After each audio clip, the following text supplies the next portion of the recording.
It was in 1954, and it took me by surprise, actually.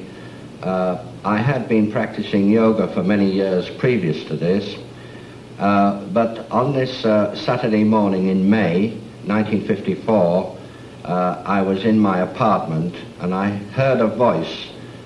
It was in English. The voice was not in the head. This was no psychic apparition. The voice was outside of myself, and it said, "Prepare yourself, you are to become the voice of interplanetary parliament." Well, I had no idea what that meant.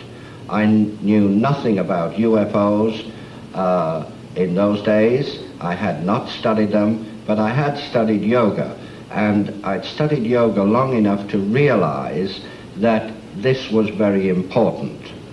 And it was 8 days after this first event that I decided that the only way that I could solve this mystery, because nobody else could help me, and I tried many people, was to go into meditation myself. So I locked myself in the room, fully determined to stay there until I got some answer. Well, I didn't have to stay very long, because a man, physical, who I did recognize, he was alive in India at the time, a well-known yogi master. He walked into the room without me having to open the door, by the way.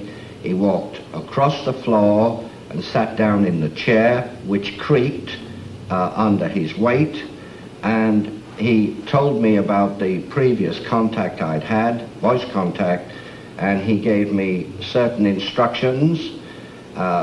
For instance, he said that you will receive an invitation from a yoga teacher in London, and you should attend his classes and so on. I have had some physical contacts as well as mental contacts. Very briefly, the mental contacts are quite unusual in a way that I precipitate a yogic samadhic condition in order to gain mental rapport with higher intelligences.